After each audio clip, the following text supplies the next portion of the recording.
vibrations, and so are you. Today, I am honored to be in conversation once again with Guardian of Orion, or Jay Zoltan. You can find him on YouTube as Jay Zoltan or Guardian of Orion. I've noticed that because that was what his channel was named before. That's his handle on YouTube. Yeah, you can find it by both ways. But I thought the new incarnation would be great to be called like something closer to my real earthly name. It's something more relatable to humans. But yeah, like to anyone else's, I'm Guardian. Like that's my high vibrational name. Like I prefer that a lot more. Yeah. And I really I remember when I first started talking to Guardian all of those years ago now. Um uh I didn't know what to call him because a lot of people were calling him Zoltan, and some people can do the Z. That's really exotic, and like I can't. But anyway, finally asking him, and he said, "You can call me Guardian." I was so relieved because this is Guardian to me, the energy that he brings forward, and we'll ask some questions probably regarding that. But there's just this Guardian's energy that comes from this man that sits before us today. And I want to do a really quick introduction before we get started, is that Guardian here was my first person who spoke of what it's like to interact with these higher dimensional beings, that I knew to feel exactly how I had my experience was. And it was a really important thing. I think this was back in 2013. Yeah. And was that right? Yeah, it goes way back. Right. These videos are no longer available, unfortunately, on his channel.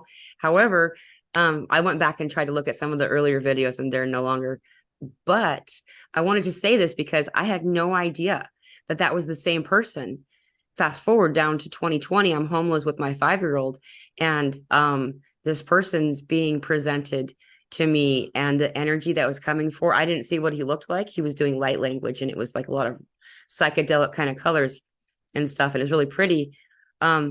Then he started to do these Monday night lives, and it would just be kind of like I do, where you just talk to the audience. And that was the first time in my life as an adult where I openly said, okay, it's time to talk, which is why Guardian here is why my name is Higher Vibrations, is because I wanted to talk to people in his channel, and I didn't want anybody to know who I was because I wasn't ready.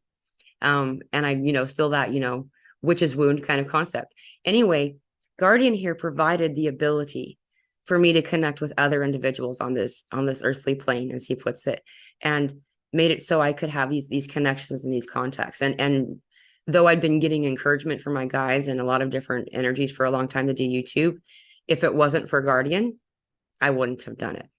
And so I want to say thank you to Guardian on behalf of everybody else too. We get a lot of people that come in that say they get a lot of help, and they wouldn't have if Guardian hadn't provided the space for me to be myself and to be able to talk about these things. I'm becoming very emotional because this is really a big deal for me. So I am deeply honored to share this conversation with Guardian today. Thank you for coming. Oh, it's awesome to be here. Like it's so insane to me that like just sharing my stuff had such an impact on other people. I still haven't fully grasped it, but it's a great thing to know. Also, it's like super fulfilling in a sense that I think like most of us through our like awakening journey will like go through this phase of like being super isolated and feeling alone. And like I found that the best remedy for it is like to talk about this stuff and just share it with other people. And we live in a world where like we can connect with people all across the world, and we don't have to be as lonely anymore. So yeah, exactly. You don't have to be alone. That's really the theme of what we're doing right now, is this everyone's coming together, right? And so as we come together, what's been the common theme about a lot of us coming together lately? There's been healing and understanding of ascension symptoms. And that's another thing that Guardians really helped me with over the years too, is to talk to somebody else and say, whoa, this really weird thing's happened to me, and it's happening to you too. And again, where are you calling in from, Guardian? Where on the planet? oh yeah, I'm located in Transylvania, that's in Eastern Europe. and I'm Hungarian, so that is why I don't have a perfect English accent. Oh, I love your accent. Are you Yeah, kidding me? yeah. Like English is not my first language, but I'm also learning and adapting across the years. So I learned a lot by speaking on YouTube and like having conversations and sessions with other people. Mhm. It's great. I really like it, the English. I think it's like a very powerful language for doing magic stuff. I prefer it to my own language, so I think there's something very special in it, and it's like a very good reason why it's so like widespread across the world and like is used by so many people. Interesting. Fascinating. And for Guardian to say that, I mean, I'm sure all you would probably relate. He's very well spoken, and to make such a judgment on yourself is kind of surprising because you do speak the language very well, as if you do it all the time. Oh, thank you. Well, I kind of do the past few months, but yeah, You get some practice makes practice it with perfect. YouTube. Yeah. What there's I would like to also, just before I forget, the Guardian here has a very beautiful and profound connection with Thoth or Thoth, and there's been a new audio video, or what do you call those things? It's an audiobook, but it has Thank a you. bit of visual side to it as well, since it's on YouTube. But it's just like a some kind of psychedelic backdrop if you want to watch something while you're listening to it. Right. Yeah, like it has been like published a month ago. It's like the last video in the uploaded section, and it's also at the front of my YouTube channel if you go there. There you It's go. basically a book. It's part of the book that I've published in 2021, The Teachings of Thoth the Atlantean for the Dawn of the Space Age. It has a long title. And basically, it was published in 2021, in June, I think. That's And late that year, like the inspiration came again to write again. And it was in a bit of a different tone, and it felt like it's the beginning of another book or something. So the information just stopped after like 5 chapters, and I was like, okay, like maybe it's just not time to for that information to come through at this time. And I was sitting on it for like 2 years. yeah. And I had this realization, I think like 3 or 4 months ago, that wait a second, like that's not a new book, like that's like the final parts of the one that I already published. I Hmm. was like, hey, like why was I tricked into like thinking that this is going to be something else? And like the information came that when I received that information, like we were not on a timeline where this was something that could be published to the greater audience, or like for it to become like a public knowledge, basically. Yeah. But apparently, we are in a timeline when this can be known by more people now. So we're making progress. That's great news. When finally you're at a place where you can receive more knowledge or information than you could have previous. That's a good sign. So you've Yeah. channeled this book, is that correct? I'm sorry. What The did I do? book, you channeled it? Yes, I think like some, as I received from some of the comments, it was kind of a bit of a confusion on some people's part of like, where did this book come from? Mhm. Like it's very much in tune with like previous like Hermetic teachings and like ancient mystery school teachings. And it's kind of in the spirit of that. And but basically it was channeled. It's Yeah. channeled information. I am not a scholar or archaeologist or whatever. Like I don't translate ancient Right. Dead Sea Scrolls and stuff like that. Like this was received psychically during, I think it was 2020, I think. Yeah, it was. Yeah, it was in that year. Yeah, when all the lockdowns happened, Yeah. some major transformational stuff happened in my life too. Yeah. I like that. That's kind of how it came through. This book that was channeled by Guardian, there's a also the throughout there are these things that were called spells, I think. The book of spells. And there I had some amazing experiences as a result of some of these. So I'm just, anyone who does it, it's free. This information's free. And um it one of the spells, I can't remember what it was called. Guardian will remember because I always forget Yeah, what. like it's the key to freedom of mind. Yeah. Yeah, thank you. This is a very, very profound experience that I had. Um, I spent uh up to that moment in my life believing very thoroughly that I was grotesquely ugly, to the point where I would dodge mirrors. Anytime anyone looked at me or smiled, I would always interpret it as they were feeling bad for me or like mocking me or something like that. I saw a very different reflection than was there. And I did this with Guardian. This was in tandem with a healing that I did with you at the same window of time. And I heard a series of locks unlocking, literally doors click, click, click, click, click, click, click, click, click. And I didn't know what was going to happen. I didn't know I was doing that. I didn't know it was for that. I was having some stuff. I moved into a place that was very dense and I was transmuting it. And I had just interacted with some tar stuff that was actually in Houston, where I'm at right now. That's why I'm here, is that Oh, experience. Yeah, we're healing oh, that. Yeah, remember that big astral experience I had with the tar stuff? This is the nub. This is the other side of the umbilical cord. Yeah, that's why we're here. So, um, it affected me in such a profound way that after I had this unlocking experience, within a very short time, I was like a day or two, I started to see a completely different reflection, a completely different image looking back at me. I mean, sure, I could still see flaws and things that I would like to like improve about my physical form. However, um, what I who I saw looking back at me was nothing even close to who I have seen my entire life. And um, I know that was due to my own personal private world conditioning and stuff like that.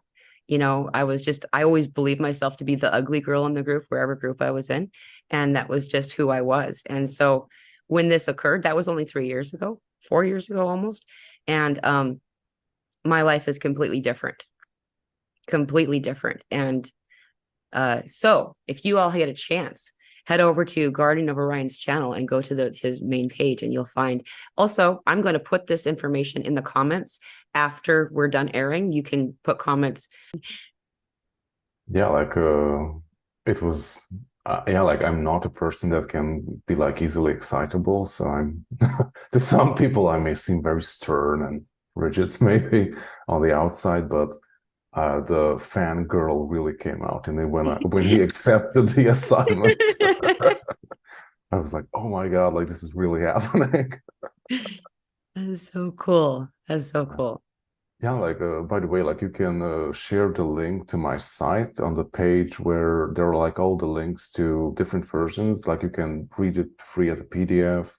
You Yeah. can read it on a Kindle or Google Books.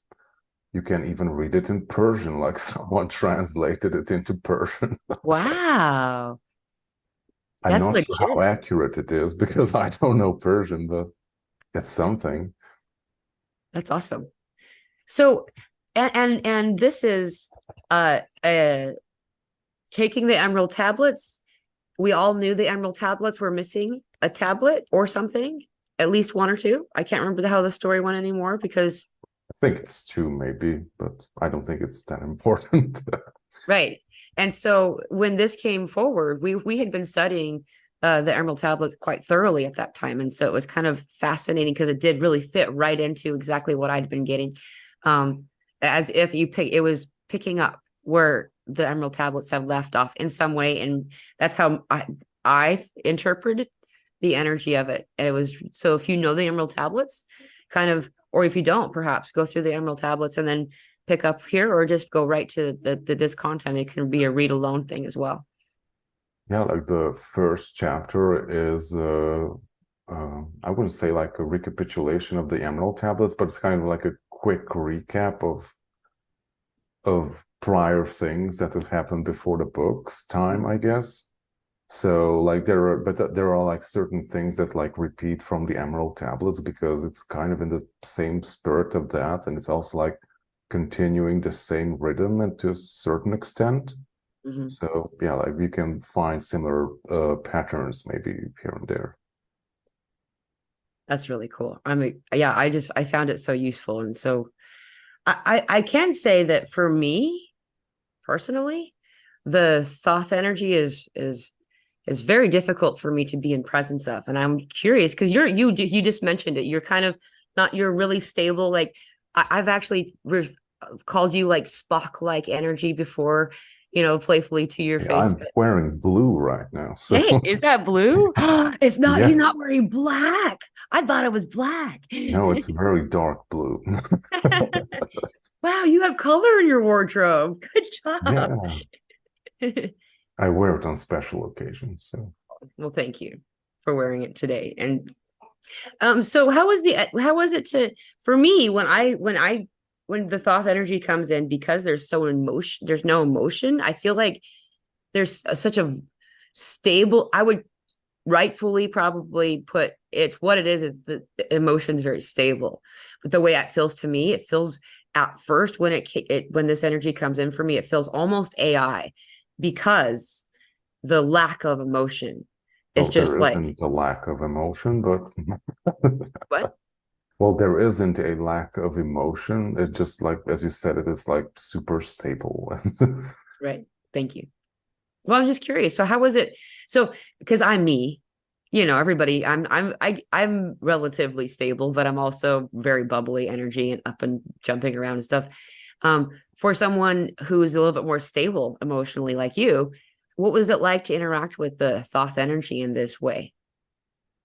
Well, that's a complex part, but like we can go into it for a few minutes. Mm. Like the first time I actually interacted with that energy was during a past life regression.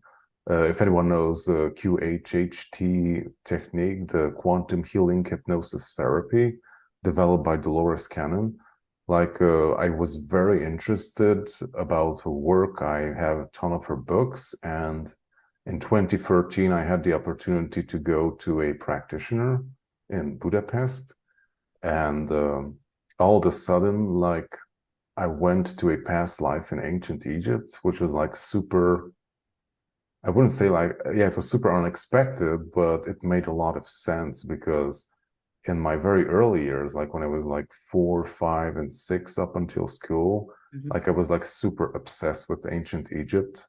Like we didn't really have as much material available as we will have in our current age. Like we have the internet, but back then we like only had books and stuff like that. I was like very lucky because my mom's boss like went to Egypt, and like he got a lot of books and like albums with a lot of images in it and like hieroglyphs and statues and stuff like that. And for some reason they know that I was into that, and I got like this stack of books in English from Egypt, which was an amazing experience for me. Like I copied hieroglyphs, and I was like sticking together like copy paper to like make like scrolls, and I was like copying hieroglyphs with ink. And like, what 5-year-old does that? Right? Yeah, like I was like super into it. And like the very interesting thing that like came back to me regarding that in the past few months is like I felt this type of like devotion to the whole craft of like writing and like preserving what is there, or at least like what was there basically. Mhm. And later on I kind of understood like why, because like that's kind of one of the main themes of ancient Egypt, of like preserving the knowledge that we have inherited from prior civilizations, basically. Right. But yeah, like after that, like school came and I became disinterested about everything Mm. weird. So Right. I continued Weird. my mundane life, yeah, which was not a very pleasant experience.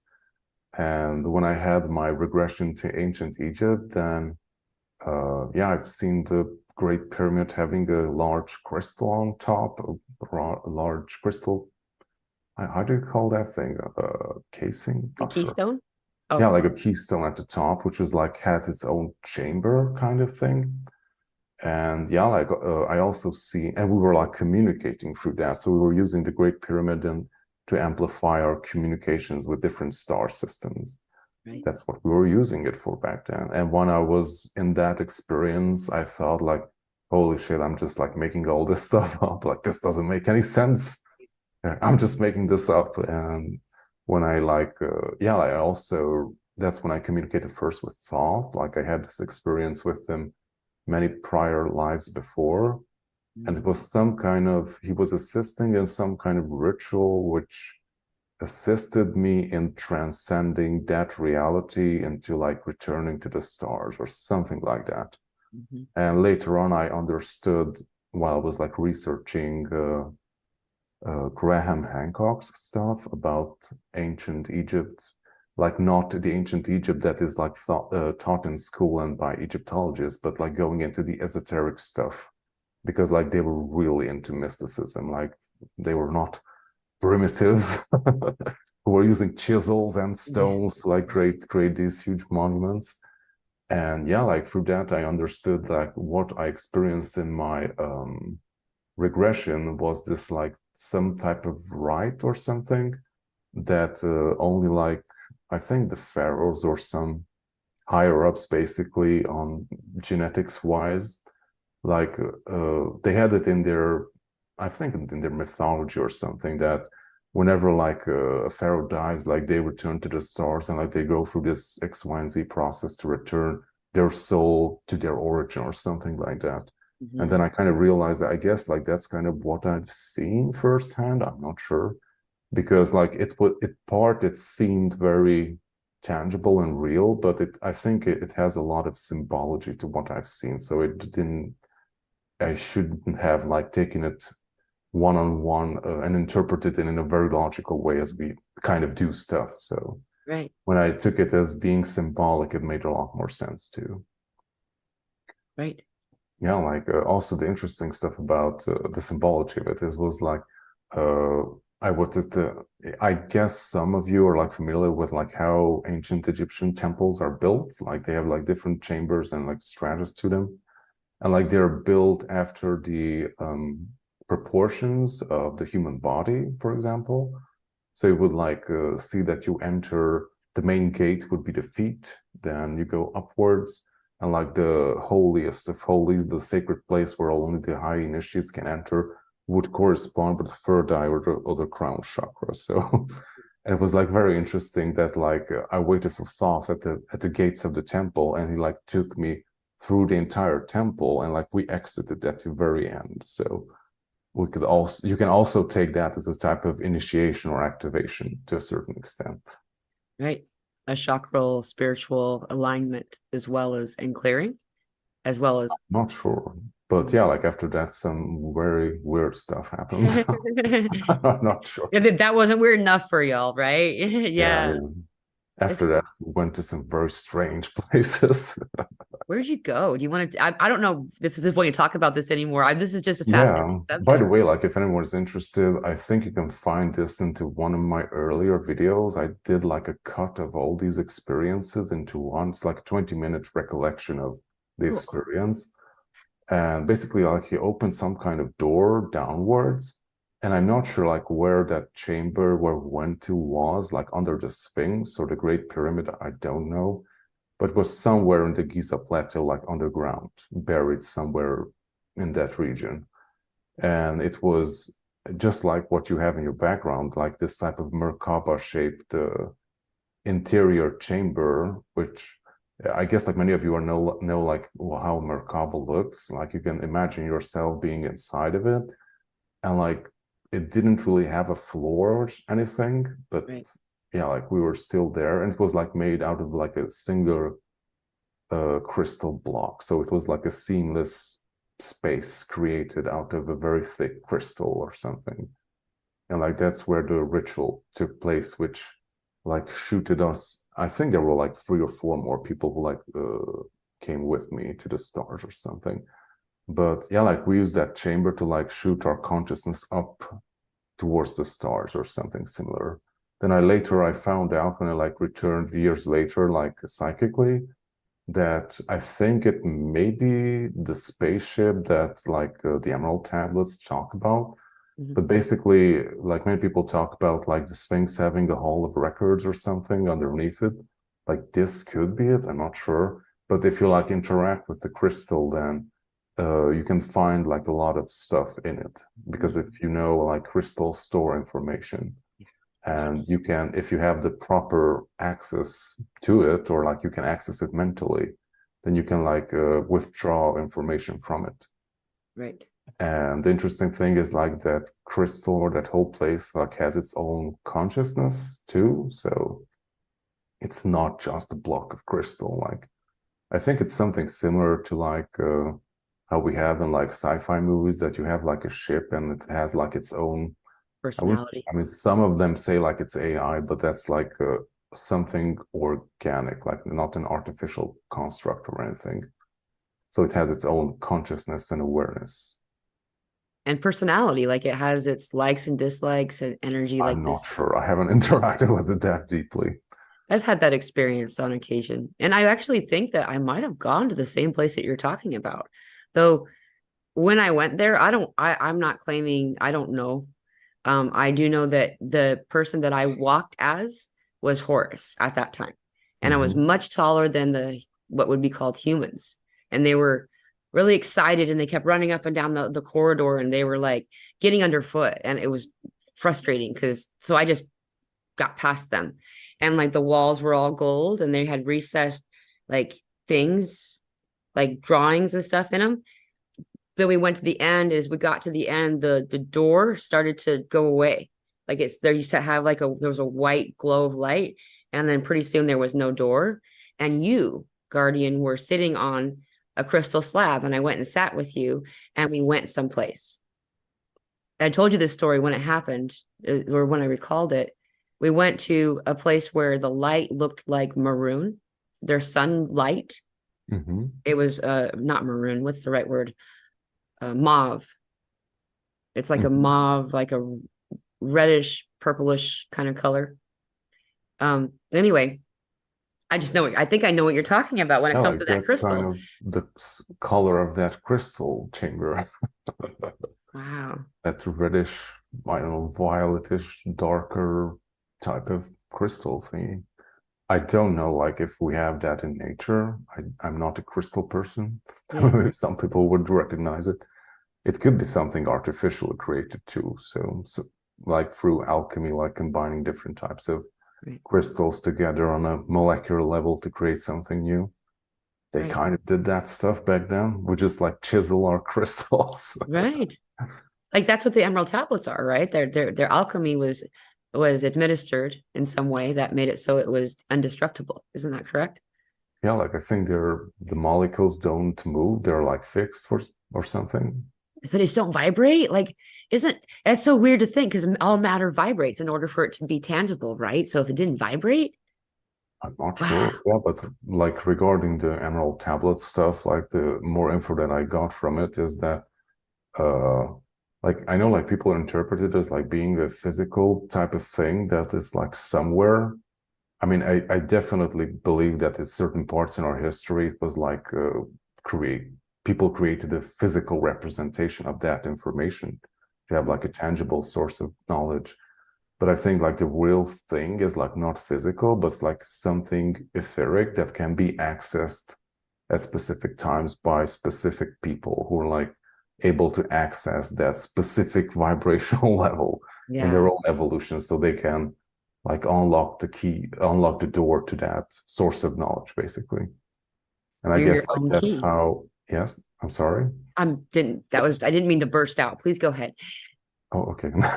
And I kind of got the info that like that's like a type of source of knowledge that we have and have had for quite some time. Like throughout history, like sages and like people who were like representing this type of teachings had periodically like access to it. So like the writings that we have received throughout history were like basically a channeled version or like portions of that information brought down in a written format, basically. Right. Just Wow. as what we are doing right now, basically. Right. We're doing this. Yeah. And it's almost like picking up where we left off in some way. there's a lot of people who are commenting about resonating with Egypt specifically, and I've found that to be very true, that most people on this awakening journey at some point, not everybody, but you could say 80%, um, have roots somehow in a past life experience in this Egypt or ancient Greece. It's kind of an interesting thing to consider. I wonder why exactly that is. The ancient Greece thingy. Okay. I'm not sure. Like I was kind of attracted to it also at a certain point, but I kind of found it boring after some time. But yeah, like basically, like Greece was like to them, like ancient Egypt was something very magical and like Yeah. of the other world. And also know like many philosophers and like great people from ancient Greece also learned and like studied in ancient Egypt. So also like I think like Plato had to like prepare for like 20 years just that he would be like let into the temple. Wow. So yeah, like for them it was like a source of high knowledge and mysticism and all that. And like Right. some of that information was like converted and like translated to their own culture basically. And Right. like many things that we know, I know like which I don't really like in our modern Western culture is that we like give too much credit to the Greeks of like, oh, like they're the first people who discovered this stuff in mathematics and philosophy and all that. And like Right. the Greeks just learned all that from Egypt and from the East. Like Right. nobody talks about that. Yeah, it's fun to research some of these things. They can be very activating, and I exactly what you just said. I'm just going to echo it in a different way. Use your own discernment when you're researching and studying, because remember that what we're reading that was written by whoever was left behind, and usually that's the victor, right? And from what I recall in this earliest time, um, you wouldn't even call them the victor. They just called themselves that because we realized that we weren't doing any good here. So we left for a minute. And those who were left behind were like, we won, and changed history's written format, a bit. And so there was no winning. It was just and we're here now again. We're doing this and I would say that the bulk of what our work has been to do with something that Guardian here has kind of been like, for me, really taught me. I didn't know what I was doing. It wasn't with intention exactly. I mean, kind of, but it's called transmutation. I didn't know that back then, Mm-hmm. and then I met Guardian and I didn't talk to people about any of this stuff, guys. Like, this is just stuff that I just did, and it's like, this didn't feel right. Or, I would get guidance from my guides and stuff, but no one else was talking that I could hear until I met you. Um, the, this, Hermetic teaching was a springboard for our conversation into transmutation. And I can't remember the link in there, but maybe it was Hermes. Oh, and Hermes is a Greek god too. Yeah, but he came from Thoth. Like it's a reinterpretation of the ancient Egyptians.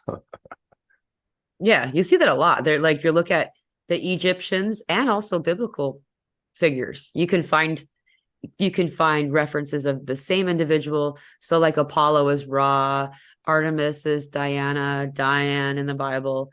Like you can follow, they're important enough. They're being resurfaced often. Um, and right now in particular, many of us are finding, a lot of us are finding that this density feels like it's coming up especially the past couple of years, if you really want to be truthful. But this past month, a lot of people have been struggling and requiring. And I was just wondering, can we walk through some of this? What does transmutation mean and how do you do it? Like a little bit, or is that jumping too far away from the topic we were just in? Nope, not necessarily. Okay. Yeah, like but for like anyone who's like interested in transmutation, alchemy, or the Hermetic teachings, like you could start with the Kabbalion, like by the three initiates. It kind of appeared, I think, like 100 years ago or so, when all these ancient mystical teachings that we were talking about were like compiled in a nice little book that explains all these allegories and symbolisms very well. Mhm. And yeah, like I was kind of on the same path as you were just explaining that like throughout my journey, I did stuff intuitively, like I didn't know like what was it called or anything, but I felt like I hit like a specific, I know, like I plateaued or just I hit a wall with what I was doing. Yeah. Like I felt that, hey, like I know all this stuff on a certain level, but I feel like I'm blocked by me not, for me, this knowledge not being clear enough, like what I'm doing. Yeah. I was like, okay, like if you want me to continue, I need like a tangible something, like a system or something that explains all this, Right. because it was just like a jumbled mess in my head, basically. Like sometimes it worked, sometimes it didn't, and I didn't understand, like, okay, like why? Like, how does this actually work in a Right. tangible and understandable way?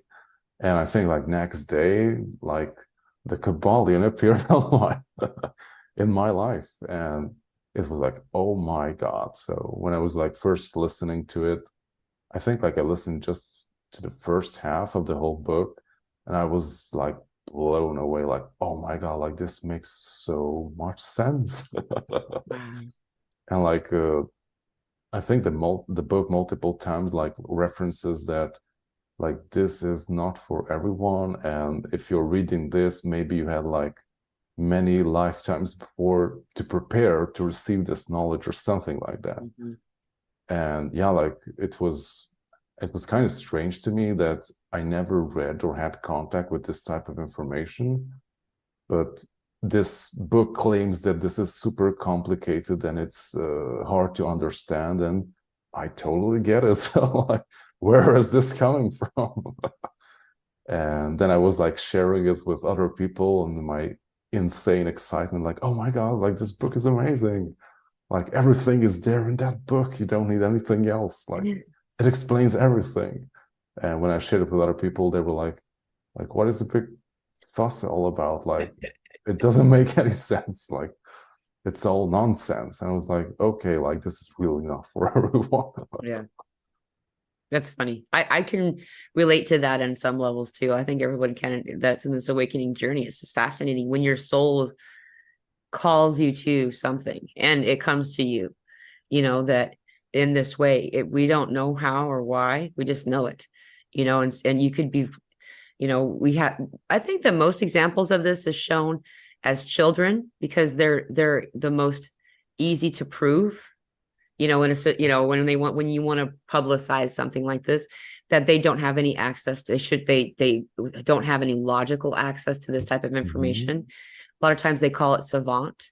However, this is just an innate knowledge, that knowledge that's brought here from someplace else. And we're coming to realize more and more, not only are we not using our brain as a storage system for information, and instead using our heart, that our brain's more of like a filtering system, is that most of us not unknowingly regularly connect with our personal Akashic as well as the super center of the Akashic records as a means of bringing forward information just on a day-to-day basis. Having said all of that, you come here already wired into your own Akashic, and your Akashic is your soul's journey. And so, like the QHHT, your past life regressions and things like this, it's a way to access this stuff. And so those of us pointing at you, Guardian, who can do this without even realizing why or how, this is often for many people, the moment that they realize there's something different about them. Like that's when you realize, oh, wait, there's something more here. Right. So I'm just curious, when that happened, this is just a really fun thing because Guardian, this part of Guardian story, this whole thing we've been talking about has been really important to me for a long time. And it's 444. It's just been very helpful for me.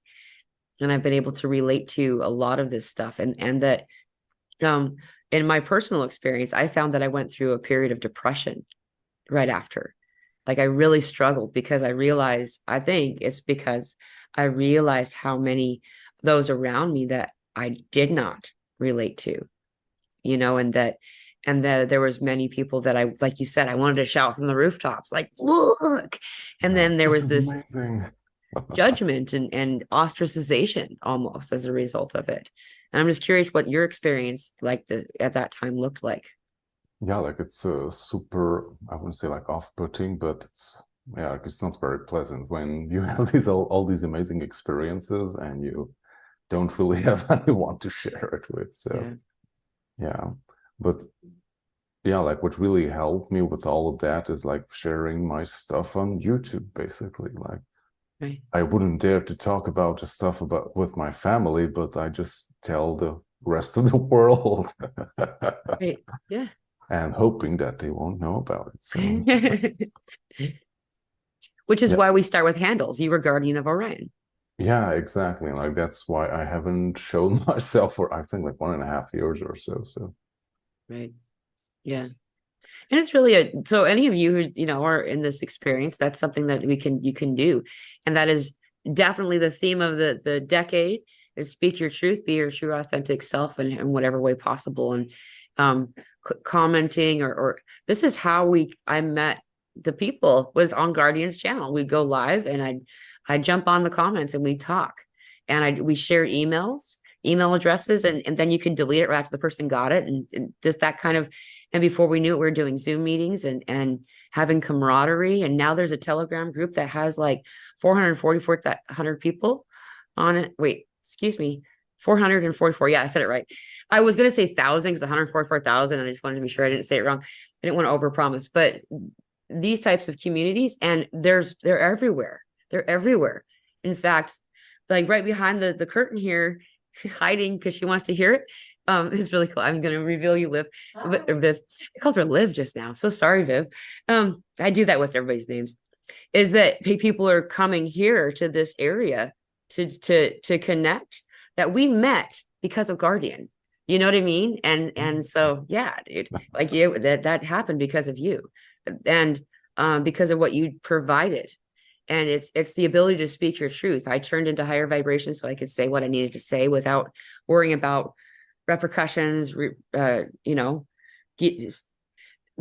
of what I talk about, I had in the past been declared as obviously someone with the opinion expressed as you're crazy, or let's help you see logic. Let's help you, dear one, from your, and that doesn't help.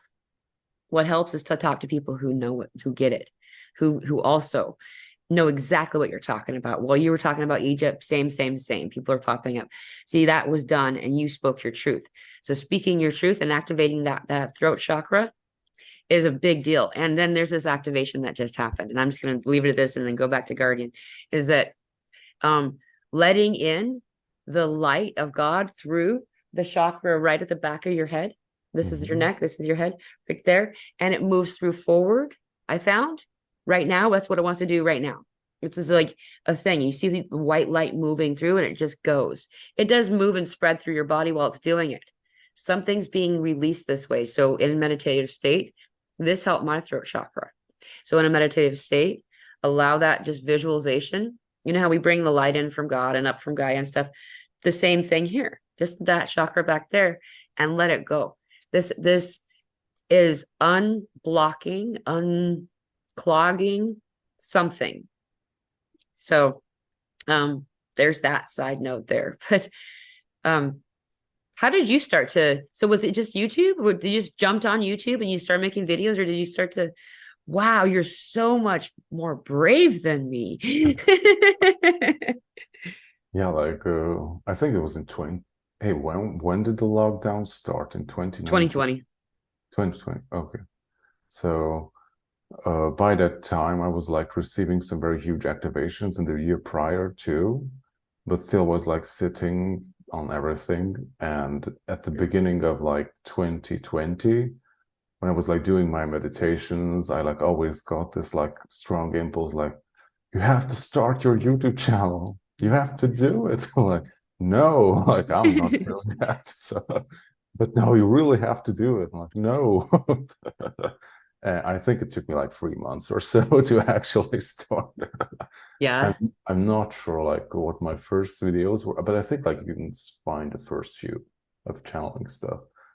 And yeah, like because I was like receiving I had a very strong connection with the higher realms even back then.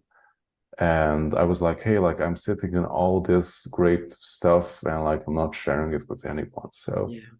and like all these horrible things are happening across the world, and I'm just sitting here and maybe I should do something. And I Wow. felt like, okay, like let's start somehow. I'm not sure. Like, has some wacky, weird stuff at the beginning. Also, my English was a bit different because I was very used to, I understood English very well. Like I communicated through writing, and I also read a lot of stuff in English, but I didn't have experience speaking it. So Right. it was a completely different experience, even though I knew very clearly what I wanted to say. Right. So that took me like 2 years, I think, to like overcome that issue there. We all have our hangups that we think is important, but it's not important to us because I've always loved your voice. And it's just, and it's so calming. Guardian does these meditations too. And I like people fall asleep, so just by listening to it. yeah, that's a common story. I get that too. It's kind of funny. I'm surprised. My voice is my voice. Like it drives me crazy when I have to hear my own voice. But apparently I'm so calming. Some people that like Jackie's in the audience right now. It's is that I'll send her things to her and she just it makes her fall asleep. And like right on. The um all of the stuff that Guardian's done over the years is all timeless, by the way. So I would really strongly suggest anyone who's interested in looking at some of this stuff. Like he made I called it the trio. It's the light language of the green, the blue, and I think the violet. Is that what you did? Yeah, we had transmutation one, and then you had Archangel Michael and Archangel was it Raphael? Raphael, Mhm. yes. And that's in my channel. If you want to go to like the folders, there's one that's in there public where anyone can click it and watch all three of them. I watch them, I'll do it, I'll have it playing in the way in the order that it's in and just put it on cycle sometimes, and like it's very, very, very activating. And this is what I'm pointing out is this was done a while ago and it's still just as activating as it was the day that you had first published it. So I encourage you all to do that if you do go over to Guardian of Orion's channel. There's one more thing. So, or one more Mhm. thing, not one more thing, but when it comes to transmutation, and the practice of it, and this is what you're about to do. If someone had never done it with intention before, how would you advise that they go about that? Mhm.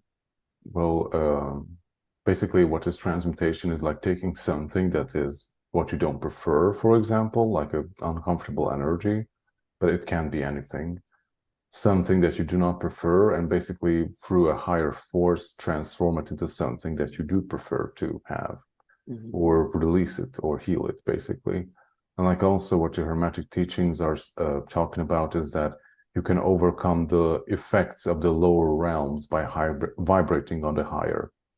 So you call on the higher laws in order to overcome the laws of the lesser lower planes. So if you're, for example, if you're encountering some nasty energies in your journey here, like you can call on the higher forces to like transform it and transmute it into something that is higher vibrational, or if that is not possible, to like remove it from your experience.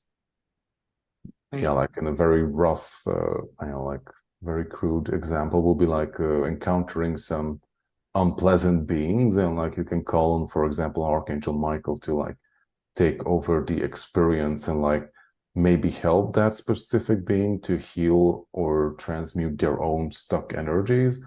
Or if that being doesn't want that, then just basically will remove it from your experience so it won't bother you anymore. Right. That's awesome. That's very well said. The and the Yeah, like color and of the other transmutation. stuff is, Go yeah, ahead. like how can you do the other stuff is, yeah, like learn to work with the violet flame. Like that's the most basic stuff ever. But yeah, like basic but very powerful. Like that's a great place to start. Like look up the transmutation with violet flame, like how it works. Yeah. And like it's not something complicated. Just as like explained, it's you can take something that is not working for you, for example, like a sickness that can be like emotional, karmic, or physical, And you can use the violet flame to transmute it into something that is lighter and something that is healed, basically. Yeah. And you can like become very creative with it. Like just start small and you can use it for many, many, many things. And some pretty profound experiences can happen. Visually, when I first did this, trying to muster this flame, I kept questioning if I was doing it right, because at first it didn't want to be on my body. And it turned out that the energy around me needed to be transmuted before I could address my own experience, and so the other thing too to say is that when I had first been working, Guardian's the one that really guided me through this, and there's a whole bunch of different violet flame meditations in his videos that he's provided over the years. I think one or two of them I actually was live with you when we did the meditation. I was just joining you while you were doing it. And I wanted it to always be violet. And I thought I was doing it wrong because it wanted to change color. Like there's times where I'll start with a violet flame and it'll be like every color. It'll be a rainbow, or it's white, or whatever. And so this is useful to know, is that whatever color it's supposed to be, it will be, and so and this flame starts with your soul spark center, this space here, and then can come out further. And at the beginning, the flame was very, very faint. Guardian has a really good way of describing this. Would you like to pick up from here? Oh yeah, okay. Yeah, like the best way to like activate it is like calling it through your heart and like Guardian has a really good way of instead of describing like this. Would you feeling or like to pick up visualizing from it that here? it's something like from Yeah, outside like there the and best it's way like to coming like in to activate help it is you, like calling it like through your it's heart and make like it that it comes instead from of inside like of your feeling or heart. So this visualizing is that like a it's force that something is like within inside of you as well. coming in to You just help like you, have to like call it forth and like work with it. comes from And like the inside more of you your heart. work with it, the more stronger it will become. Like also in the beginning, just as Pamela said, like it didn't really work. I know like the first day when I tried to meditate with it, it just appeared like a very faint flame here and there on my body, just like very similar to when you like spray, I know, like alcohol on your hand and you like light it on fire. Because everybody does Like that. it's just like shimmering here and there and just like goes away, like poof. Like that's kind of how it was in the beginning. And like the second day it became stronger. Then the third day, like it doubled. And after like a week or so, it became this like very intense experience for me because it was like not just like around me, but it was like boiling inside my body as well. Yeah. And it was a super transformative experience, especially if you have like a lot of blockages. Like it can like also physically affect your body too, like having twitches or like this it's almost like electricity like running through your spine or something similar. Because Right. like if you have a lot of stuck energy inside your body, then that will like push it out. That's like it's like a huge catalyst in your growth. So like everything that is like hindering you from that, from your path basically, then it will work with that. So it makes you lighter and more healed basically. Right. There's my light's acting crazy. Look at my face. Yeah, like you're becoming more violet. I am. The I By the way, I also have lit my sleeve on fire. I was joking when I was like, everybody does that. I think that a lot of us have done that. With um when did you start to notice, or what does it do to transmute? Like, how is this, like, I guess what I'm asking is, okay, a lot of people have gone through this period, the past couple of days, especially, where the things that are coming up for them, they feel like it's coming in. And a lot of us don't realize it when what's happening, that what needs to be healed and resolved is coming up right now, right? Because it can be. And I find that the use of the violet flame and the transmutation is like my go-to for that kind of thing. And I guess what my question is, what does it feel like in contrast to after, like, once you've done this, how does it benefit you? I guess that's a better way of saying it. Okay. Well, like we are going through a lot of stuff always, and it like can come in periods basically when like this transformational things like intensify, Yeah. and then it's like after we have, I know, like reached a certain level or like resolve that thing, it like goes into like a phase when we have time to rest, maybe like an in-between phase. But yeah, like when things are becoming more intense, then you can like ease the whole process by working with the violet flame or Mm. other transmutational stuff. Like you can work with Mother Earth, like grounding your own energies, and basically like we're constantly transforming, and like it can be difficult, but it doesn't necessarily have to. Like you can make the process easier for yourself by actually like maneuvering with your own energies, of like the more balanced you are and like the more you take care of yourself, the easier that changing phases will become basically. Right. And it's, yeah, like what the hermetic teachings say, like if you want to overcome the effects of the lower planes, like you have to raise your vibration and like vibrate above it basically. Like it doesn't mean that you will not, I don't know, like perceive it or like to a certain extent experience it, because like you have to learn that specific stuff, or you have to like release that, I don't know, like generational trauma that you've been carrying for God knows how long. Yeah. But it doesn't have to be that difficult basically. Yeah. Yeah. It can be really relaxing and enjoyable. And I find it, at first it was tiring at the end. I felt tired. But that was only because it was time for my body to rest so I could get the downloads that needed to happen. Um, Now I find that it's very recharging. Like I'll do this and then I'm like, it could be 4 o'clock in the morning and I'm well past bedtime, like I mean awake late, and I'll do that. And then I'm like, all right, let's go do something. Now I'm awake. Like it's better than coffee, right? And I Yeah, could say that when we do this, this in itself is alchemizing the energy. That's what you're doing. Is that correct? Am I misstating? I think so, yeah. But Right. yeah, So like you're doing also your the own alchemy. tiredness stuff is because like especially in the beginning, as you said, that like we have a lot of built up stuff inside ourselves, like not just physically but emotionally, Mhm. energetically too. And like the violet flame is like going in deep and like bringing stuff up and like transforming it, and like that takes a lot of energy too, and it can be draining. Also it can be like emotionally exhausting too, Yeah. like if like emotions come up and you like need to cry and let all the things come up, like that's also an important part of the process. And yeah, like in the first few maybe days or weeks, it can be just like very tiring experience because you're working through a lot of stuff.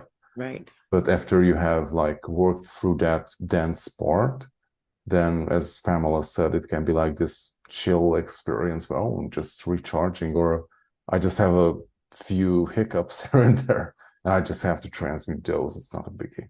And even your like body will react differently. Like it won't be this.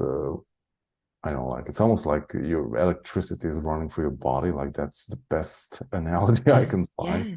like when it's like pushing out like very stuck energies in your system, it can be very intense sometimes, or not. Like for some people it's gentle, but I'm like a very radical person and I want to move through my healing process as quickly as possible, so You're I didn't diligent. hold back at all. Yeah, you would be like a Hermione energy. Like you would be the person who would like, well, I mean, not the female part, but the fact that she uh is an energy that I use an example for, of just like real studious, always having the extra credit. Do you have any more things I can do to get more than 100% on my grade? Like that's Guardian. Like he's not a slouch. He does not, he does all of, he's like, I got stuff to do. And he's done 3 days. And I'm like 2 months later and I'm like, I'm done now. Yeah, like probably I would be like, I know, like people just discovering this stuff, and at the time that they like start to manage it, I'm like, okay, like I'm done. I'm moving to the next phase. Yeah. Yeah. I'll check back in with Guardian. I'm like, you did what, dude? I just opened the book, but not officially, not physically. But yeah, it's just like you just started. It's and there's all different ways in between too. And no one has to be in a rush. It's that you follow your own discernment, you know, when it's what to do with whatever comes through for you, you know, and like, you know, Vanita's here and she says, I love working with Saint Germain and the Violet Flame. There's so much that comes through with, um, I've had experiences where I've made the flame be so large that it took up the whole room, and I've had beings come into the flame with me. And so, and it's not scary. It was really beautiful. It's just that if Guardian hadn't told me that it happened to him, I probably would have been shocked. I was still shocked, but just not as much. So, what you want to tell your story about what happened there, if you Yeah, I want? still haven't really followed up on that one. But yeah, like I think like after a few months, I was like experimenting with like extending the violet flame quite far. I don't know, like maybe like kilometers or so. And yeah, like I was just in this super awesome state of like, oh, I'm the violet flame, and I'm just like emanating it like all across, I don't know, like how far. And I was doing it for like 20, 30 minutes, and all of a sudden, like the flames just like part in front of me, and they're just white robed, white beard guy in front of me. And I'm like, whoa, like I didn't sign up for this. Like, what Some is white this? guy. Yeah, this radiating white bearded guy in front of me.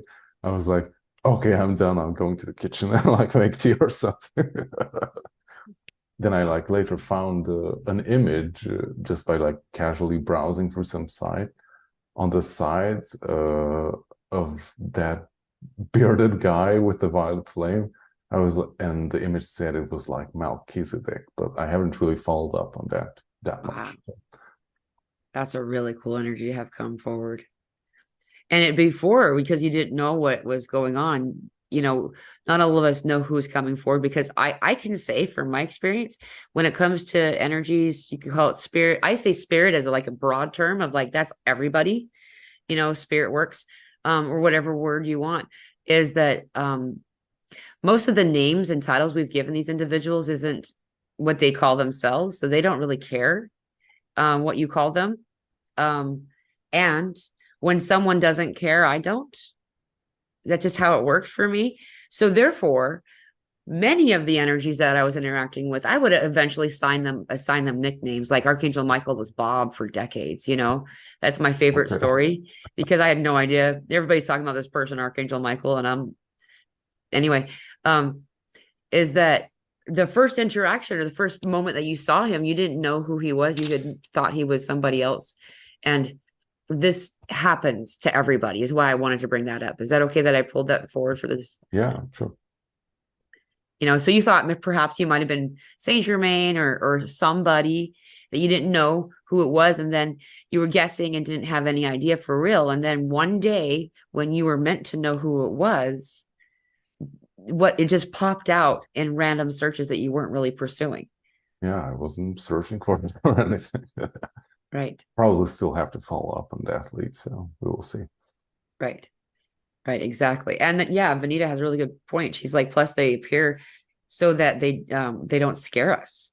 I've had that experience a lot where energies are coming forward and somebody else is seeing it as a biblical figure, but I'm seeing them as a being, as a and it's like, that's not, they're both correct. It's just simply their beautiful energy, and that beautiful energy is most easily processed by some as a religious icon that they can relate to, you know, and it is that energy that story is being told about. So it's not false. It's not falsifying any information. But yeah, it's really interesting to see how that works. Have you had any other experiences like that where you've had beings come forward that you didn't know who they were, or? I'm not sure. But yeah, like like in the beginning when you're in the spiritual awakening journey stuff, then we have this need of like naming everything and like giving things a label and like pushing them into a box. Like I think I kind of also struggled with that for like 5 years or so. But after that, I like kind of managed to like let go of my expectations of like, I need to know like, where is this from, or what is it called, or where is this coming from, and what is it exactly, how does it work? Right. And yeah, like that helped a lot. So that like it was also like a huge catalyst in the whole journey of like letting go of this busy thinking mind who is like wants to like rationalize everything, and you just like try to experience and like see stuff for what it is without this need for like, oh, I need to know this and that, and instead of like your mind racing on those like detailed, those surface details, which is not that important really. Yeah. You're just like focusing on like what is happening and like why is this important, like why am I seeing this right now, like Mhm. what are you trying to tell me? And yeah, like after a time when you do that, I think like you would just kind of know like, hey, like I'm communicating with this energy now, or Yeah. sometimes maybe it's something that we have zero clue what it is. Right. We have like no reference point for that basically. Yeah. I agree. I feel like that a lot of the time we don't even know it though, that these energies are coming through um as a continued partnership, relationship, communication space from Yes. a time you may not recall. And so the familiarity that they come through with, it's like, for instance, if when I start a conversation with Guardian, he doesn't introduce himself.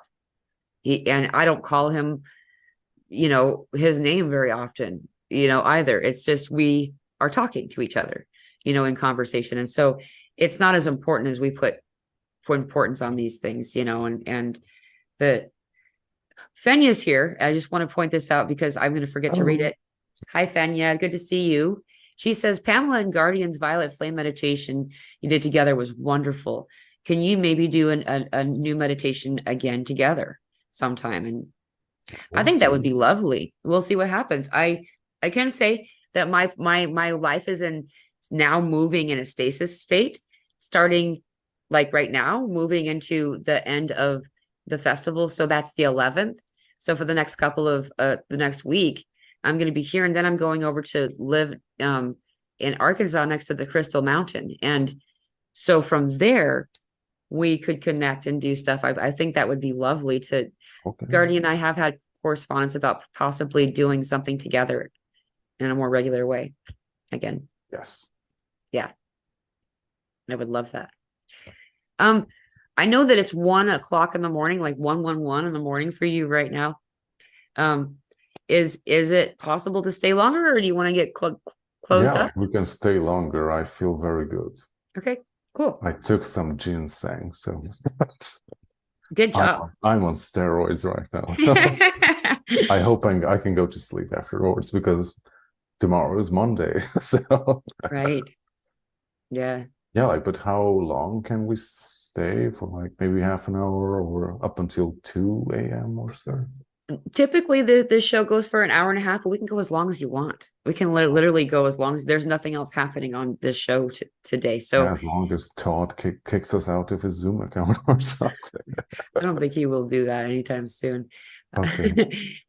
Jackie says, "You rebel ginseng." Ginseng's Yeah. good stuff, dude. Yeah, like in Asia, they use it for a lot of stuff. Right. There's something that's been activating and coming forward about some this ancient Hungarian mysticism. And I find that really fascinating because I made me think of you, obviously, right away. You're the only Hungarian I know. But like for you to have this ancestral line, I was just wondering but you've obviously not heard anything about it. So have you been getting anything? Like I'm not sure, like, so have there been any revelations regarding our ancestry? So Hungarian energies have been coming forward. And it's like it echoes like that for me mean that it's happening on our distant land. It's like, and it looked like what would be and the motherland, the way that they're walking and stuff. And so I know I'm kind of putting you on the spot, and it's okay, but I was just wondering if you're noticing this energy because you're still pretty closely located. You're in Romania. Yeah. I don't know anything about like happening publicly, but like, do you want me to like share some stuff about our Yes, potential ancestry stuff and please. connections? Oh, okay. So yeah, in the beginning, so that basically, like, let's go into the history stuff. Like, we don't know anything about our ancestors because, like, we migrated here and arrived in here in Transylvania for the first time, like more than 1,000 years ago. Wow. And that's when we started to like establish different tribes and like create a kingdom actually. And I think it was we had the 1,000 year celebration like 10 years ago, I'm not sure, when Wow. we actually became the Hungarian kingdom, basically. But in order to become a kingdom here in Europe, we have to like leave behind all our pagan beliefs, and it was like Mm. burned out with fire and sword out of everyone. So, and with purpose, like everything was like destroyed about our past, basically. So Right. we don't really, I mean, people have like theories and like we found remnants here and there, but it's just theories basically. But the interesting thing is about like our mystics that is like very interesting. So if I would have lived like maybe more than 1,000 years ago, then probably I would be like the mystic of the tribe or Right. something. And like people call them like shamans, but they are not. So Mm. but they're like categorizing them as such because like that's like like diminishing is a bad word, but basically they're by that they're like also trying to like distort our past and to like make it something that it's not, Right. because like also like shamanism is a like much more broader something. Like across the world you can find shamans, but you can't, we also have a different name for it which is non-translatable. Mm. But basically, what is different in our mystics or shamans is that like we don't use psychedelics, or we like don't need anything external to like go into this altered state of consciousness in which we can like work and like do this etheric stuff or like grid work or healing or these stuff things that we do usually right now. Mm. And yeah, like I in the beginning phases of my awakening journey, I was like exposed to this information. And basically, my wife knew this far before I did. And Wow. she said, like, that is one of the reasons why she hesitated to be with me, because like she knew that I was this thing, and I was like, it's maybe not a good idea to have like a boyfriend like that or something. I was like, how did she know those stuff? And it was like, I know, like in the beginning, she was like, she didn't say anything clearly. She was just like hinting at like, hey, like, aren't you like interested in like looking up this information, or like, have you ever considered that you have like shamanic gifts or something? I was like, no, like I don't care about this stuff. And like she like presented me with like different like researchers and like books Mm. where they're like describing my abilities and the stuff that I do, even down to the food that I ate. And I was like, what the fuck is this? Yeah. Like, even to my preferences to food, and like, ooh, okay, like what is happening? Right. Yeah, like but even though like they try to like destroy our past and like erase everything of it, like many like legends and folk tales have survived across history, because like even though like they try to like erase us from history, like people like that are like always like born again. So Yeah. it's something uncontrollable by the authorities. So Right. like those people will be born because like they have a job to do on this world. Right. And it's and like yeah, like the other key feature in us is that like we don't have teachers, or like it's not something that you can learn. Right. Like I'm not an expert in shamanism, so maybe I'm going to say something stupid, but I think like you can learn, as far as I understand, like you can learn to be a shaman or something. Of course you have to have the gift and to it, Yes. that you average Joe on the street would probably not make it. Right. But yeah, like you can learn that path to a certain extent, but theoretically, like at least according to what we know about them, those mystics, is like it's something that you cannot learn. Like you have to be born with that knowledge in order to walk that path, basically. Right. And yeah, like there have been many different folk tales and stuff about us, and they always been tall guys with a deep voice. I'm also very tall and I have a deep voice. And you're almost 7 foot, aren't you? Yeah, You're and like I'm like, really tall. oh my God, like how did the people know about this stuff? Yeah, but the other crazy stuff that happened, I think it was 2013 maybe, is that thank God we have like researchers that are like actually into trying to like uncover truth and like digging through the all the bullshit history, like trying to get to the truth basically. And I've watched quite a few presentations with these people, and they were like researching, gathering folk tales and like recollections of maybe people had experience with these people or stuff.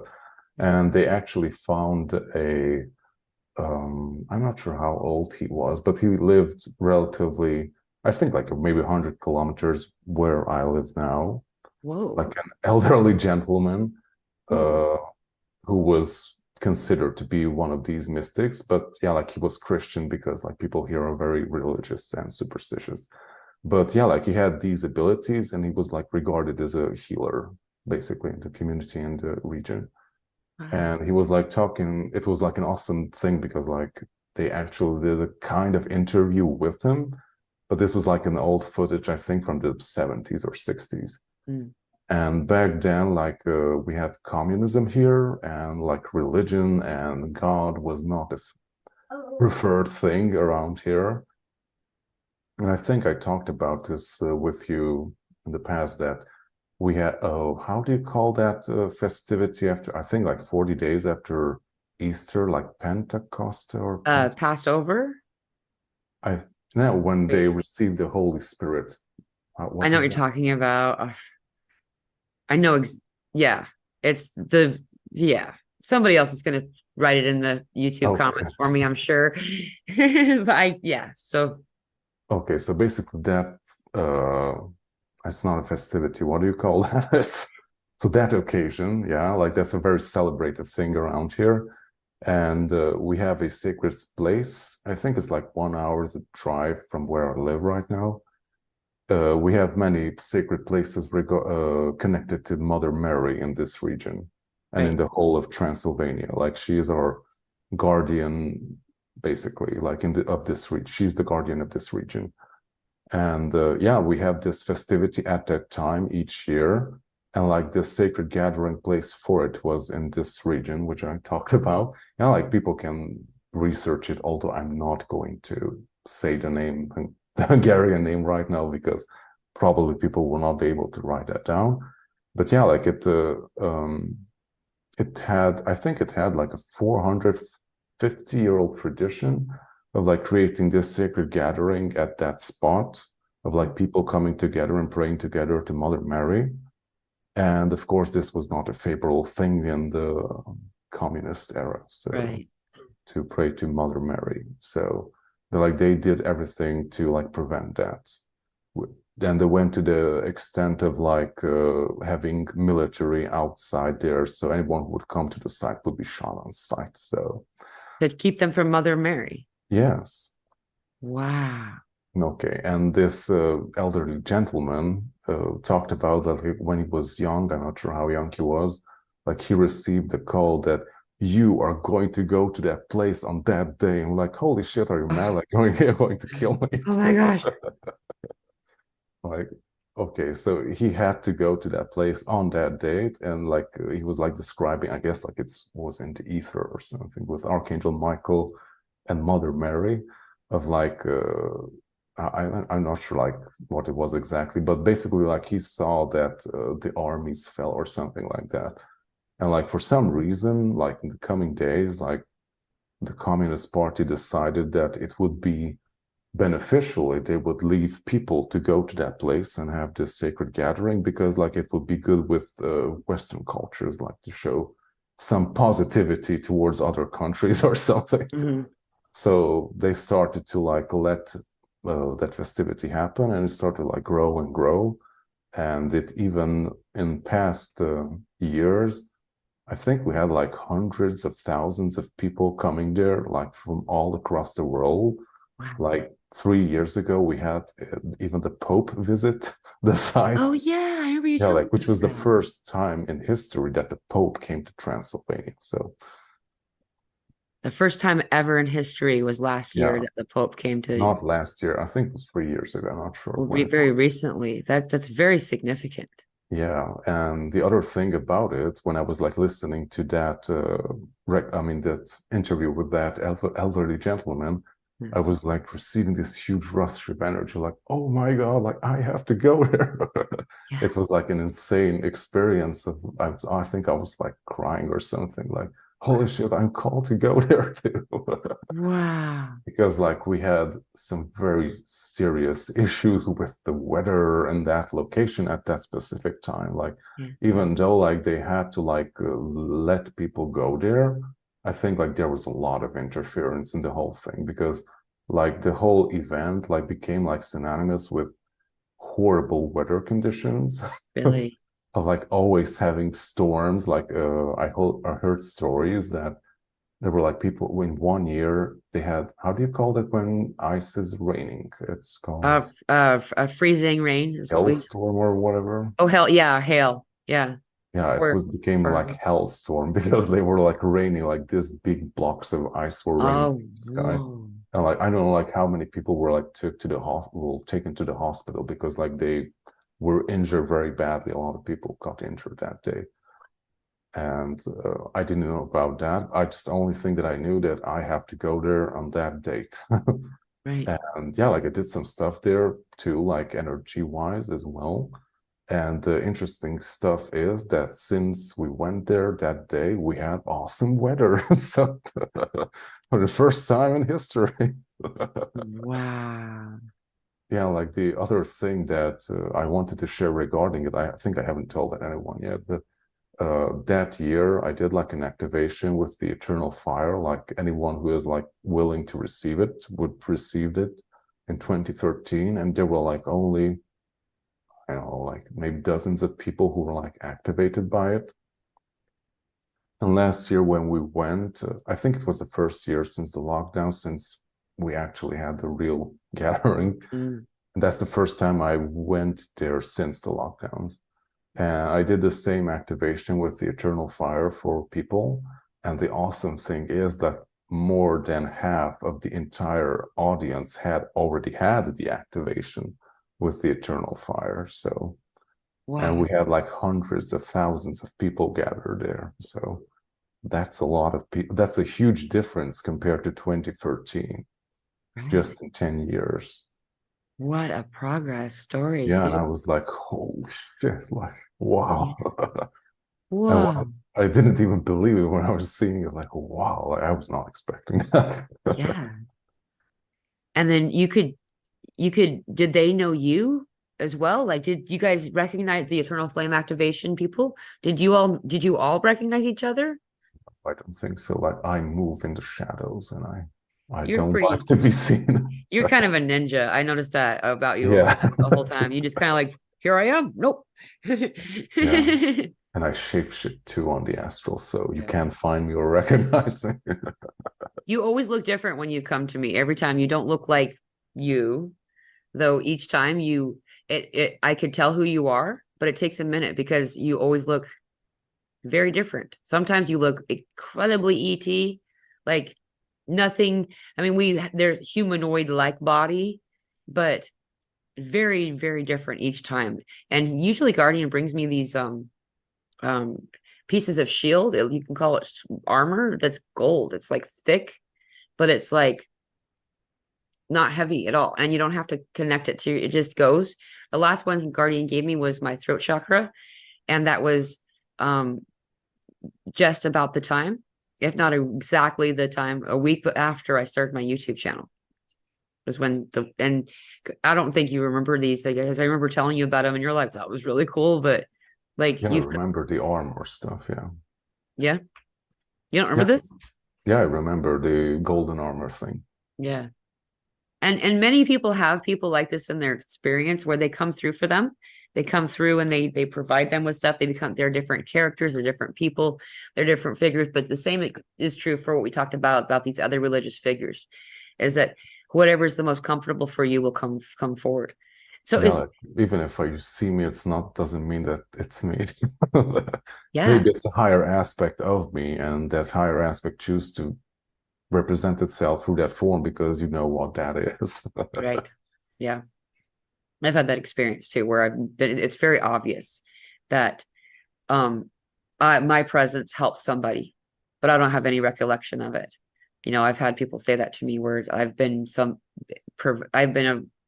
in a vision with them or astral, and sometimes I recall, but most of the time it's like, that's really cool that that happened, and that the energy of Pamela or higher vibrations or whatever was able to assist for them to be able to receive the message that they needed.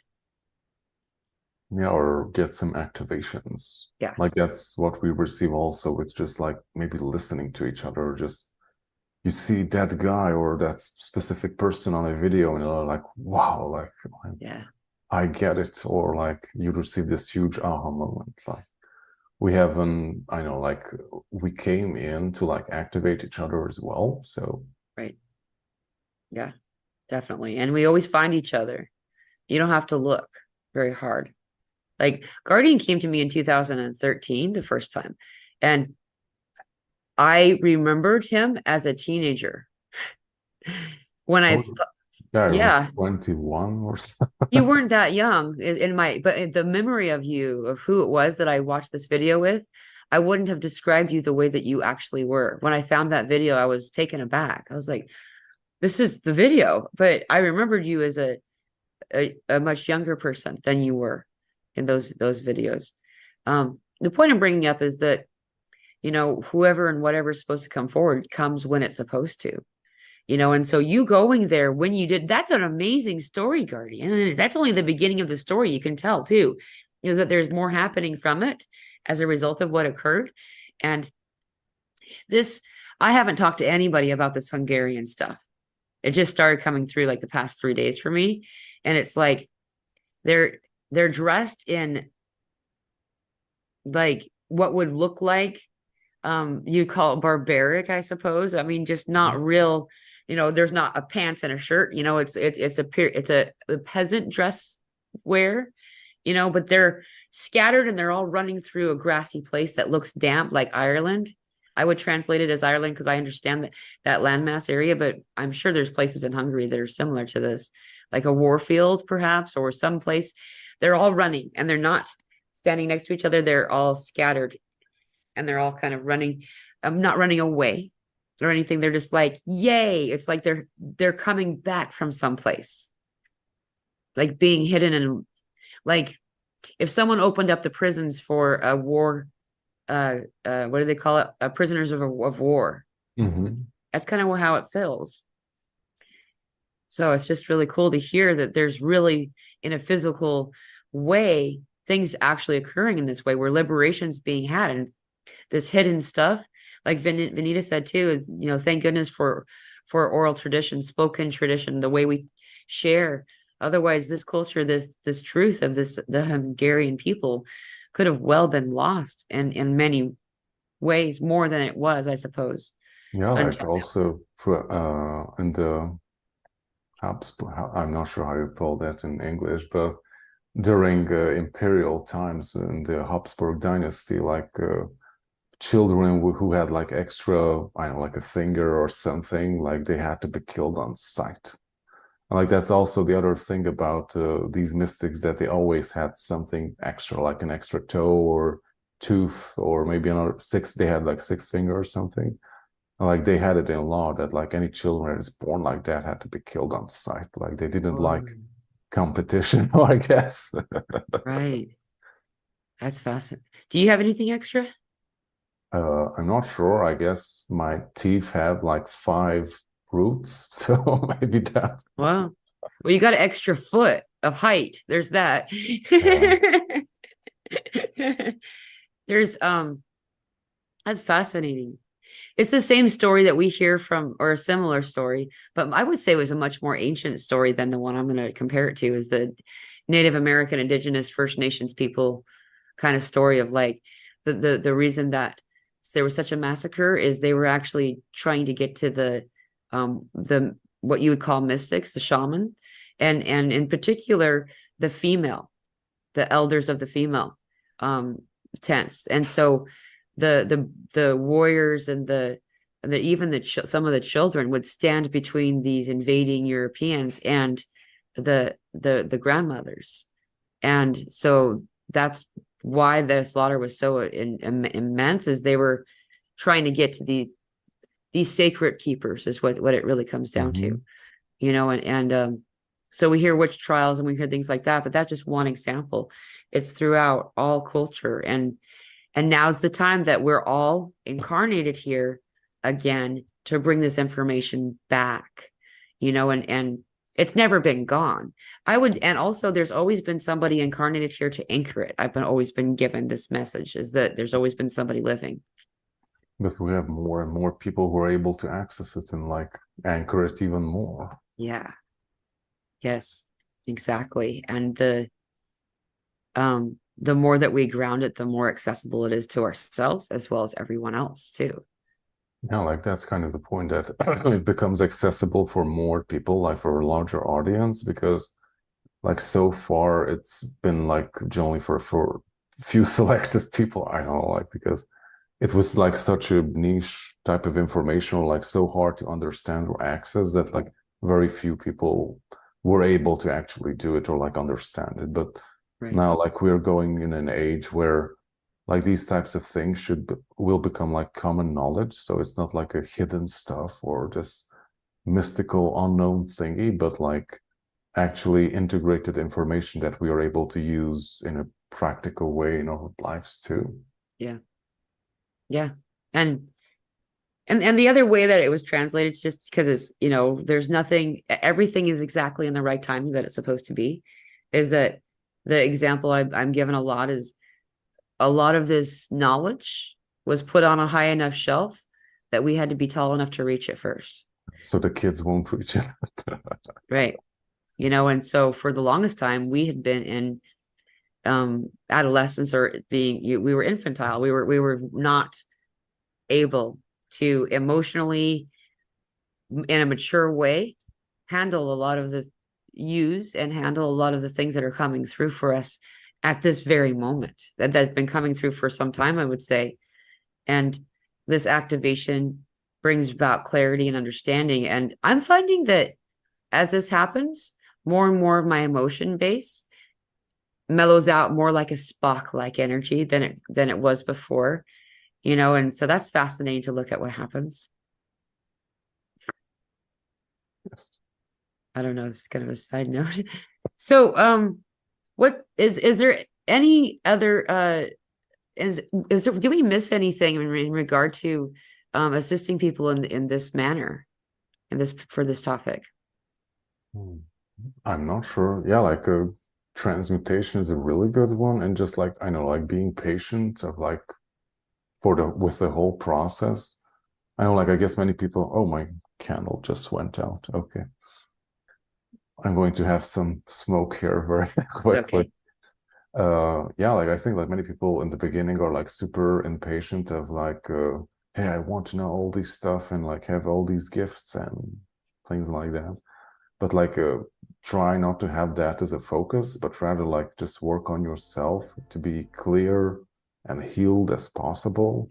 And like all the so-called goodies would just like come as a side effect of you making progress in your own life, basically. Will just like gradually unfold, and you will recognize and know more and more interesting stuff about yourself, like history, like activate some new interesting gifts inside yourself. It's just all part of the process. Yeah, I could say that's and the integration of the shadow concept of that happens during these types of revelation moments, where we realize that because I had spent so much of my life pushing away anything that felt unpleasant, and I was ignoring it, hiding it, and burying it, kind of stuff, not even knowing I was doing it. The more that I've leaned into it, and then therefore healed and resolved these issues, I have found that it immediately becomes a euphoric experience once I've begun to integrate this, you know. And then as we do that, then we can see that this whole time has just been about healing and transmuting it, and just instead of going, no, no, no, I don't want to do it, I don't want to do it, like pushing it away, is because we're still, it's like the story of trying to know what tea tastes like, but not dumping the coffee out of your cup and just dumping tea in there. It's not, you're never going to know what it's going to take, what it tastes like, until you dump out first. You empty your vessel, and how do you empty your vessel? By taking it all in, because it's already in, but it looks like taking it in from a logical perspective and allowing it to balance itself, and then do what it needs to do. And most of the time we find that what we're transmuting is mostly what's being done is integration while transmutation is occurring, and so you can have that higher knowledge at the end of the story. Yeah, but yeah, like for integration to take place, like first we have to like transmute those dark aspects, Yes. like heal it, so it can like integrate in a proper way rather to be like a distracting or disharmonizing factor in our lives. So Kuldeep has the same story. She said she had 6 fingers. She's proper. Maybe when she was in India, but she says they cut it off at birth. oh. Yeah. So same thing. Like that's in India. I don't know what the culture is like that for, but I know that it's not very. It's pretty repressive for the female, at the very least. I don't know. I'm not an expert in Yeah. Indian I just culture. it was more of a statement and just kind of show you, because I didn't feel like I said it the right, but it's close. But yeah, it's a thing, and there's a mark or a thing of some kind of blemish that's often been the same thing. And I could say that most of the people that I interact with at some point will bring forward, they have some type of fascinating or bizarre or perfectly aligned like mark. Like Guardian has this one. This mark told me who he was, because this is the vision Really? I kept getting. You actually have a medallion kind of thing there when you come forward. There's something really important about that spot for you. And like there's a mark there. And Yeah, I have a birthmark there. I was born with it. right. And I have a mark that appeared on my leg after when I was 11. And that mark has turned into something really important too. What I'm saying is that doesn't always need to be there. However, it's interesting how consistent and common this is. And you see this through, you can't quash it though. The fact that people go through and try to delete us, we're here, and we're here to reawaken the world. And I would say that those who are going to wake up are probably awake now to some degree. Yeah, like probably they were like late bloomers too. Yeah. Later. Yeah. Probably will be a bit more difficult, but yeah.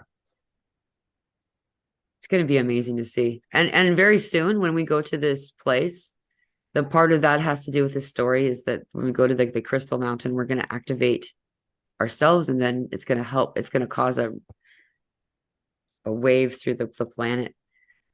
There was I brought that up because I keep wanting to ask the story, and I'm not sure if I'm just going to very you had a story that you told me that goes with what we're doing, and you had activated a mountain with your wife.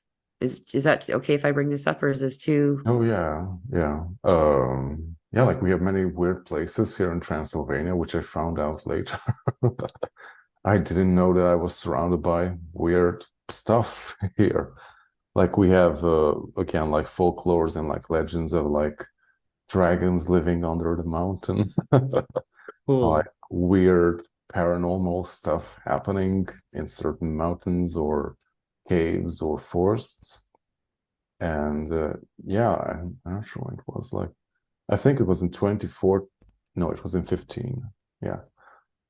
So yeah, I was like reading all this interesting stuff about these supposed locations like underneath the mountain, and some people like claiming to be some bases or something. And I was like not intentionally going there, but I kind of like developed this I don't know, like this sense of like when I read about something, then I kind of like visualize it or like go there mentally for some reason.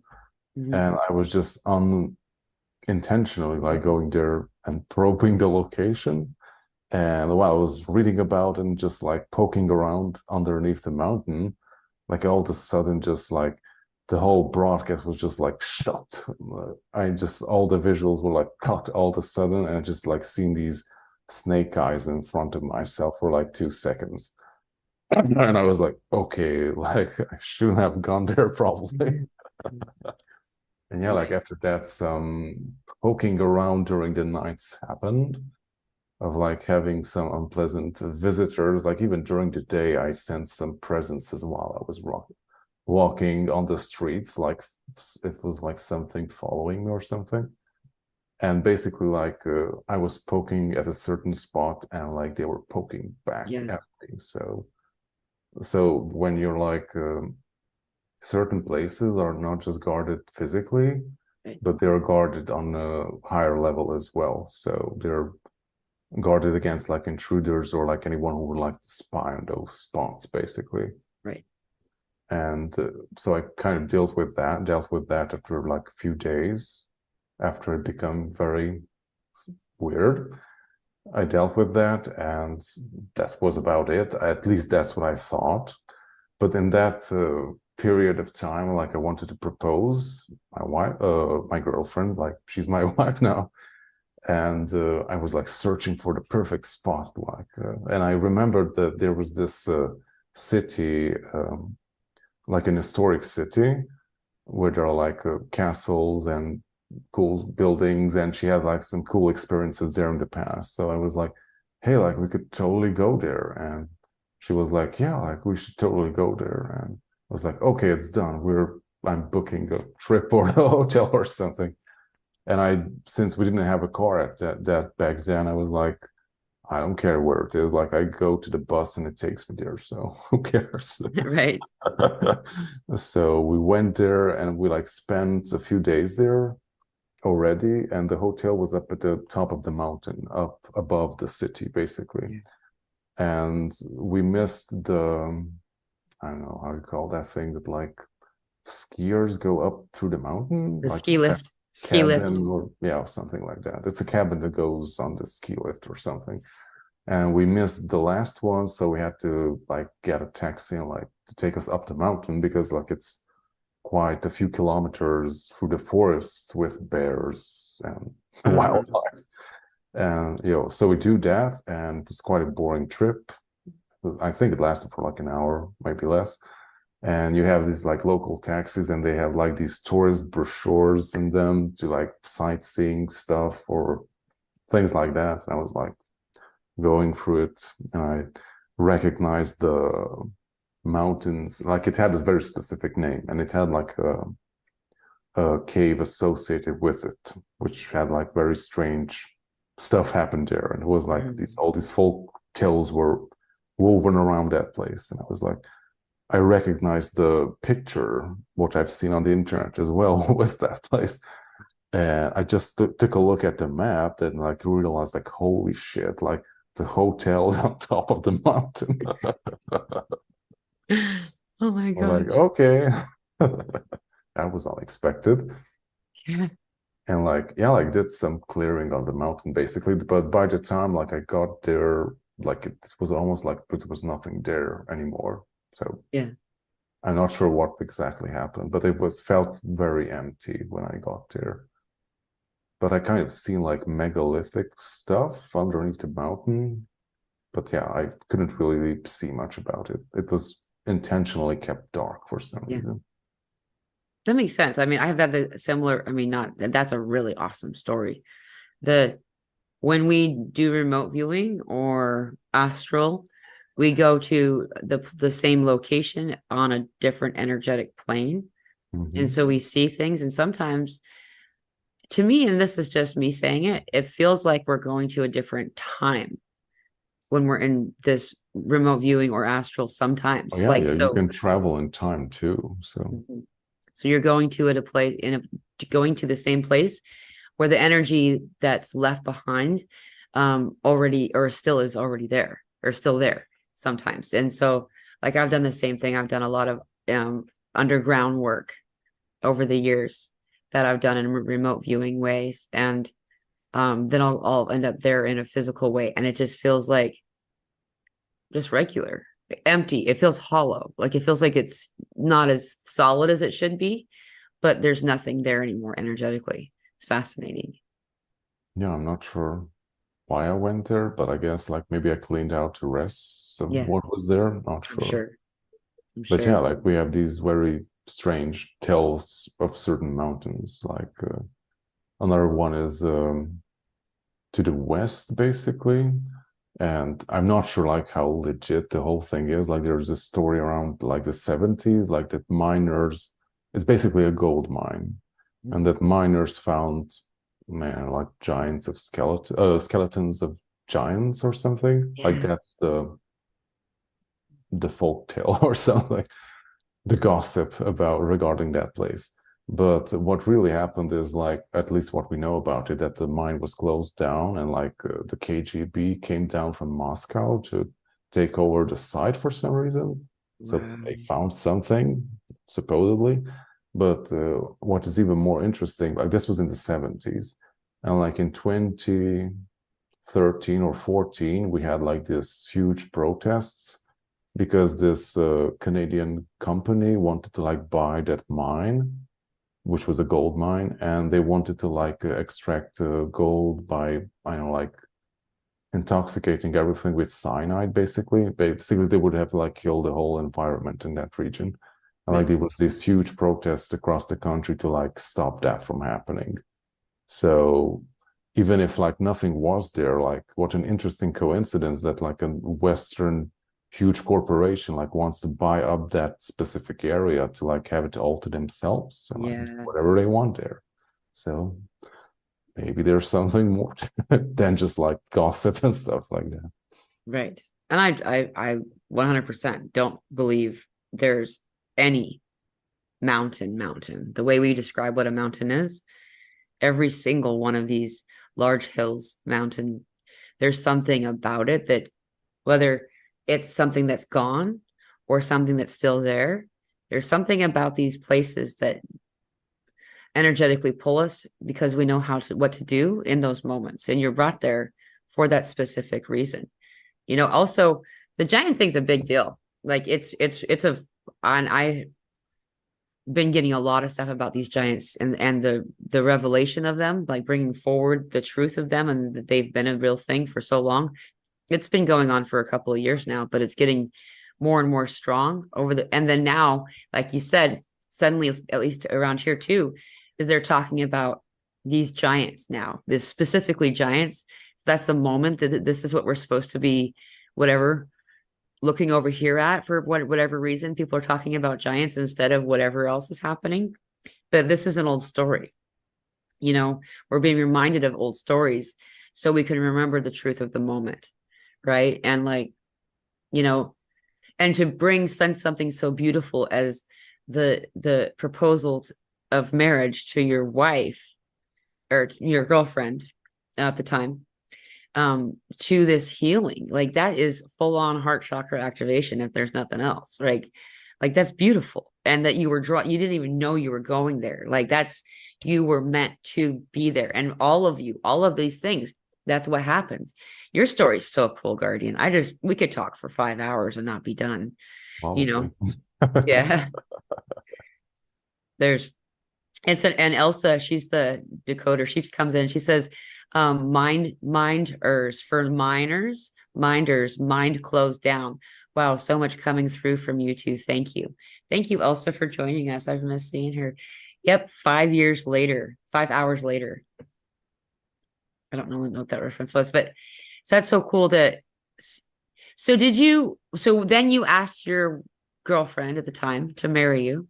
Were you on that mountain when you did it? No, no. No. But we were close, kind of, so it wasn't that far away. That's cool. That's really cool. There's so much ancient mysticism that you've brought forward today.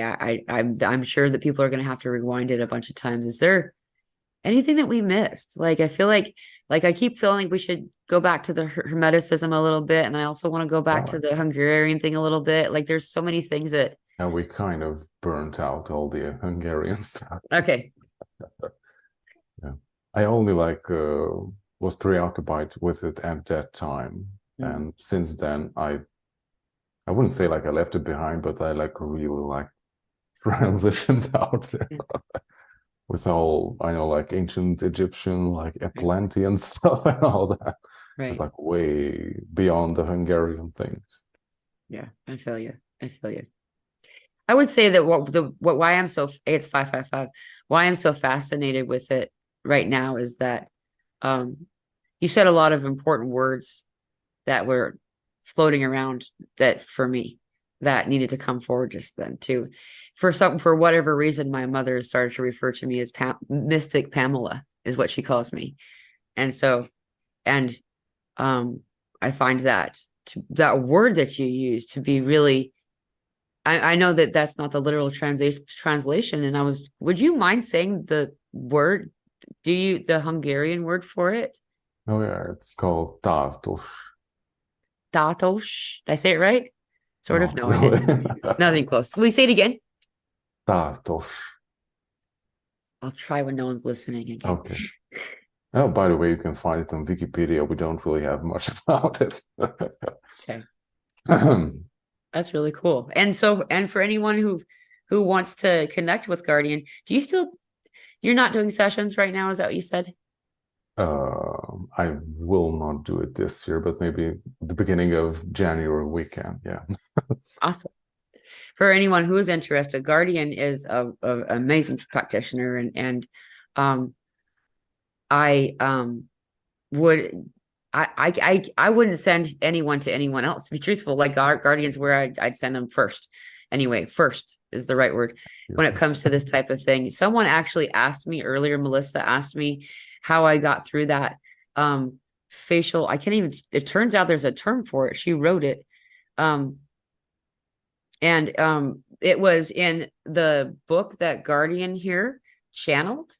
That part when it comes to I'm still looking for her comment so I can find the right word, but I'll figure it out later. Anyway, she wanted to know where the keys to freedom. What was that called again? I can never remember that. The key to freedom of mind. Why is that so hard for me to remember? I'm not sure. I'm not sure how correct it is in English, but Maybe that's it's why. something that Master Yoda would say, probably. Yeah. And you can find that in Guardian of Orion's YouTube channel or Jay Zoltan. You can find that in his YouTube channel, and that's on the like you go to the home page and there's like the link you can click to take you to the PDF or any other resources. Is that right? Yeah, like you have Kindle or Google Books. Right. We don't have printed version right now, but I That's hope we okay. will have in the future. And there's because of the way that those platforms work, there has to be a small charge in order to get that Yeah, like the transaction. Kindle one, I think it's like 99 cents, but the other ones are free. So Cool. Awesome. choose It's your not about making platform. money for Guardian. He was guided right away to make this as free as possible, and Yeah, like, I'm some not going platforms to get require it. rich by sharing that book. So. Yeah, it was very transformational thing for me and for a lot of people.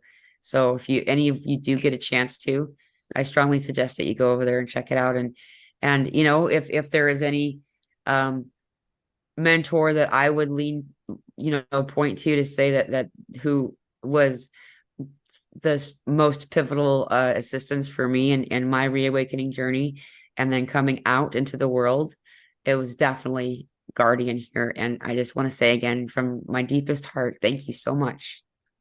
Yeah, I'm also very grateful because like we had we were each other's catalysts. So Yeah. I'm also very grateful for having you in my life too. So thank you. Thank you. Oh, it's just I'm just gonna cry. Is there anything else you'd like to share before we close out today?